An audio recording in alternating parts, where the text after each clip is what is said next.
Audio Jungle.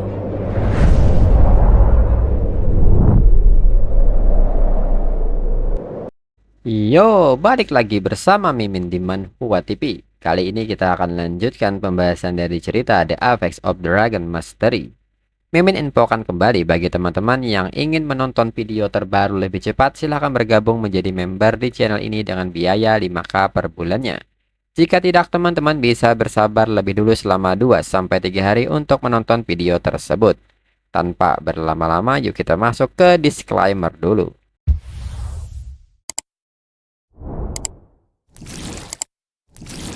Disclaimer.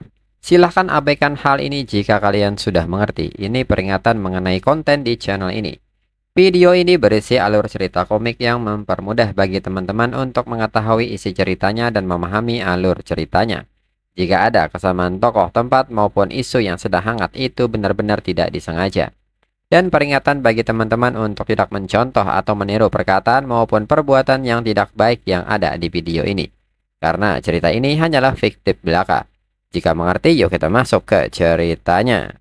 Lalu Tuan Jin meminta Li Tai untuk pergi dan membuatnya terlihat seperti beberapa orang yang menyembah para dewa kuno. Dan dewa kuno yang bertanggung jawab atas hal ini. Mereka tidak boleh membiarkan negara naga tahu bahwa negara Taiki yang melakukan ini. Lalu kembali ke ruang wakil kepala sekolah Akademi Ibu Kota Naga. Saat ini Zhao Shenming sedang berusaha melakukan panggilan namun tidak pernah berhasil. Zhao Shenming pun merasa aneh mengapa dirinya tidak bisa mencapai guild. Namun di saat yang sama sebuah telepon masuk dari Departemen Pertahanan. Zhao Shenming segera menjawab panggilan ini dan menyebut bahwa dirinya adalah Zhao Shenming dari Akademi Ibu Kota Naga. Apakah Guhan masih ada di Camp Dead Sea?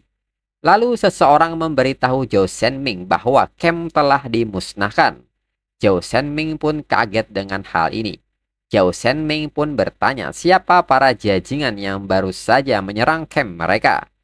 Penjaga pun menyebut bahwa berdasarkan pengirim pesan pelakunya adalah negara Taiki.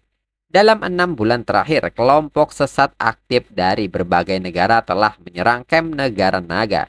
Dan tak ada yang selamat. Zhao Shenming pun sangat kaget dengan laporan ini dan menyebut itu tidak mungkin.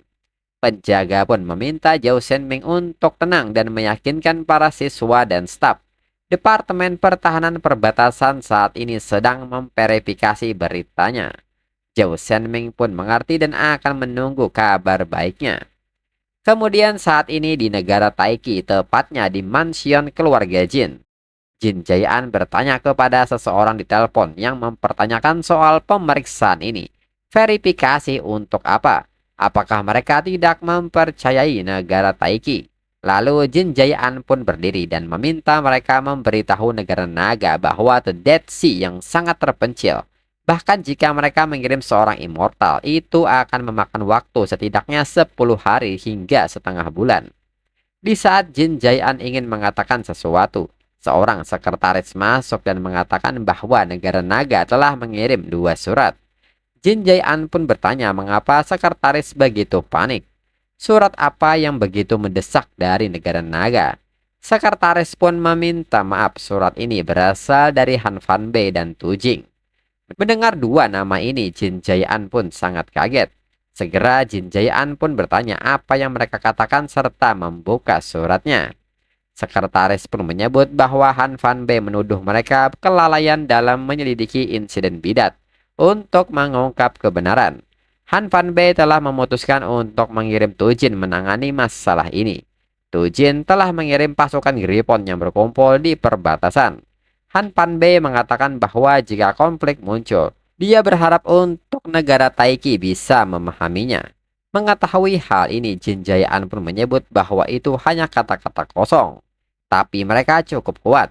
Kata-kata mereka secara praktis mengatakan bahwa jika negara Taiki menghentikan mereka, maka ini adalah perang. Kembali, sekretaris menyebut bahwa pasukan Griffon negara naga bukanlah sesuatu yang bisa mereka tangani. Jin Jae-an pun menyebut bahwa mereka tidak akan menghalangi rencana Tuan Jin. Jin Jae-an meminta sekretaris mengirim pesan kepada Legion God Slayer Li Tai. Katakan padanya untuk menyampaikan pesan itu kepada pahlawan penjaga nasional. Pada saat yang sama, kirimkan Legion God Killer ke perbatasan untuk menghentikan pasukan Gribbon. Selama mereka membunuh Luffy tepat waktu, tidak akan ada bukti. Dan negara naga hanya akan dapat menyelidiki bidat. Sekretaris pun mengerti dan akan melakukannya. Jin Jayaan pun menegaskan bahwa mereka tidak boleh membiarkan rencana mereka membunuh Luffy gagal. Kemudian beralih ke depan portal dungeon. Xiaoman menyebut mengelilingi alam rahasia sangat melelahkan. Dengan ini, Xiaoman mengajak mereka untuk makan sesuatu, kemudian beristirahat. QQ mengatakan bahwa semua ini berkat Luffy. Jika tidak, mereka semua tidak akan berhasil.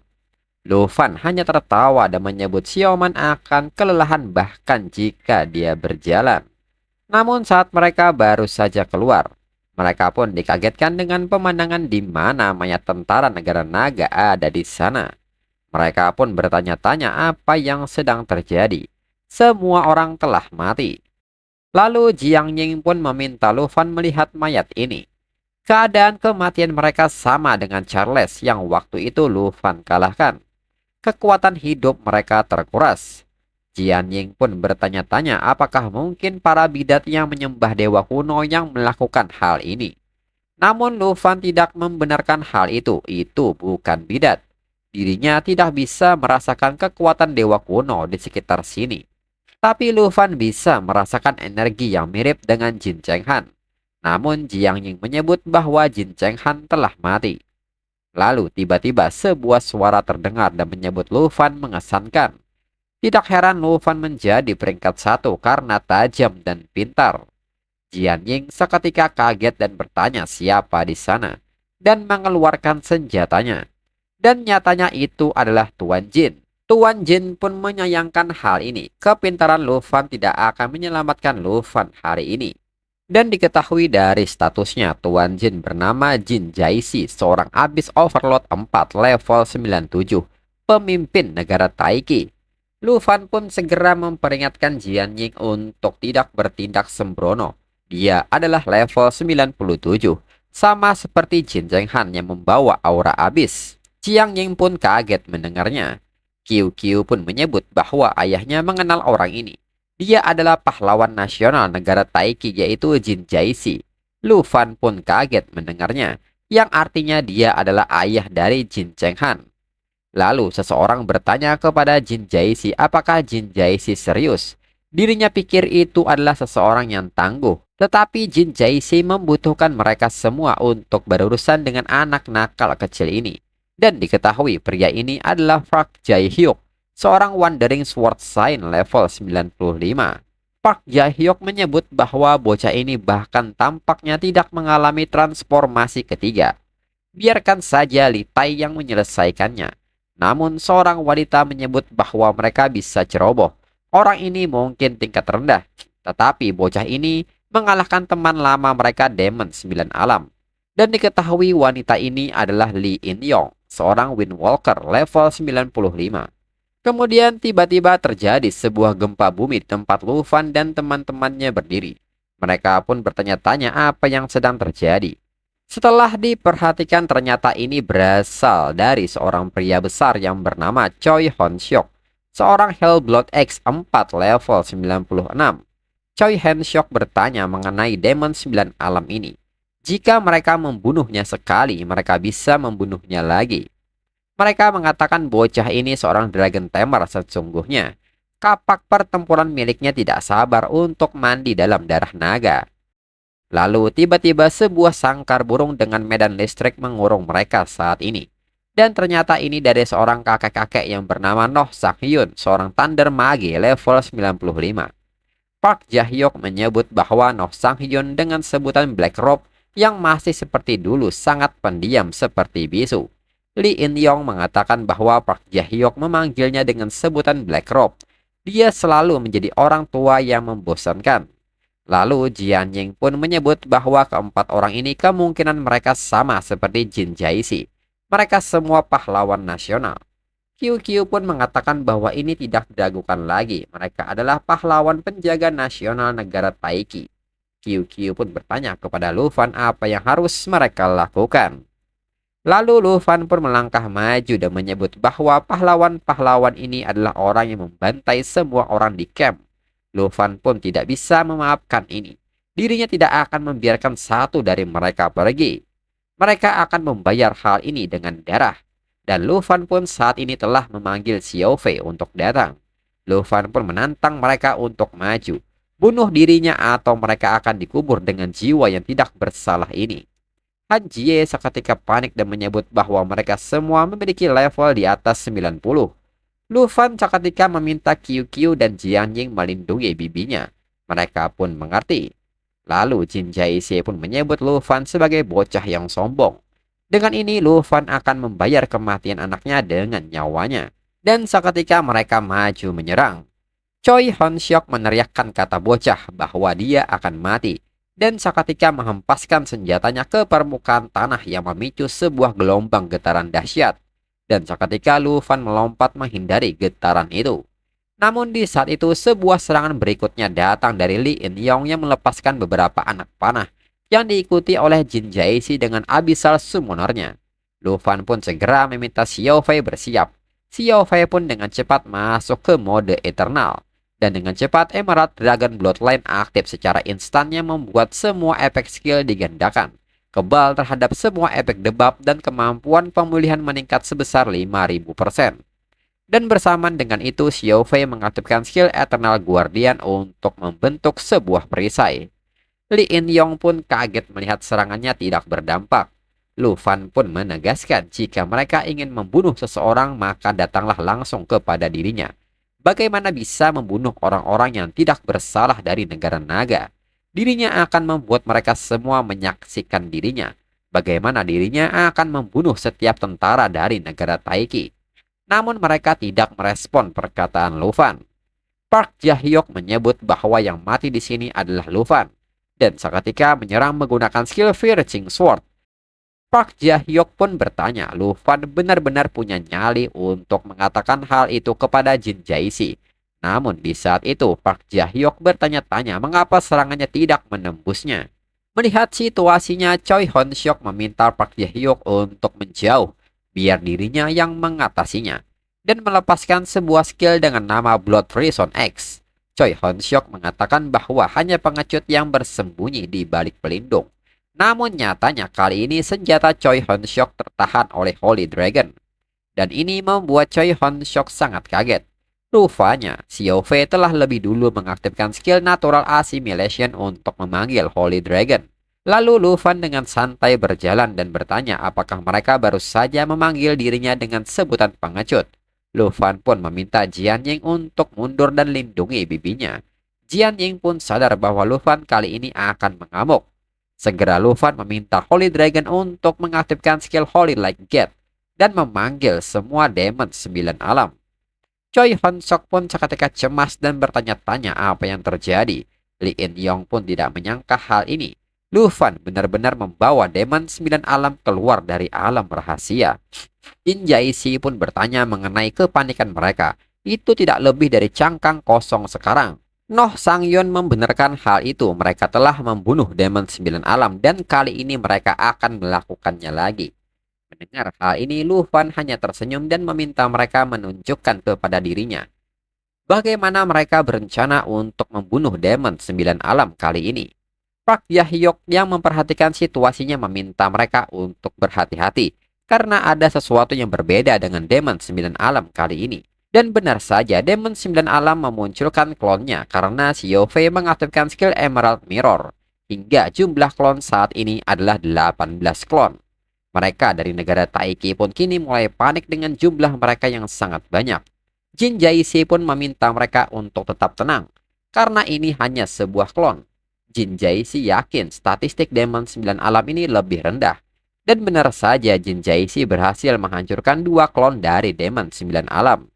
Jin Jaixi pun tersenyum dengan hal ini dan meminta mereka semua untuk sadar bahwa itu adalah trik untuk menakut-nakuti mereka. Klonnya jauh lebih lemah dari yang asli. Choi Han-syok membenarkan hal itu. Dengan ini, mereka akan membunuh semua klonnya lebih dulu. Namun Noh Sang-yun yang memperhatikan Lufan bertanya-tanya apa yang sedang dilakukan Lufan. Sejak awal Lufan bersinar dengan cahaya aneh. Jin Jaisi pun bertanya, trik macam apa lagi yang akan dilakukan Lufan sekarang?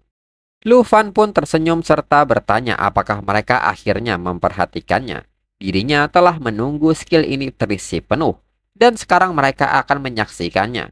Lufan nyatanya secara diam-diam mengisi daya untuk mengaktifkan senjata setnya untuk mengaktifkan skill Will of the Fierce Dragon Warrior dan berubah menjadi Golden Dragon King. Dengan set efek semua atribut Lufan bertambah secara signifikan. Dengan ini, mereka hanya akan menunggu waktu untuk kematian. Hal ini pun membuat anggota tim Lufan sangat kaget. Lufan berubah menjadi seekor naga. Ini sangat mustahil. Noh Sang-yun pun menyebut bahwa Lufan mengendalikan naga sambil berubah menjadi naga itu sendiri. Dan di saat yang sama, Park Jae-hyuk, Choi Hon-sok, dan Lee In-yong meminta Jin Jae-si dan Noh Sang-yun untuk membantu mereka. Lee In-yong bertanya-tanya mengapa dirinya tidak bisa menyakiti Demon Sembilan Alam.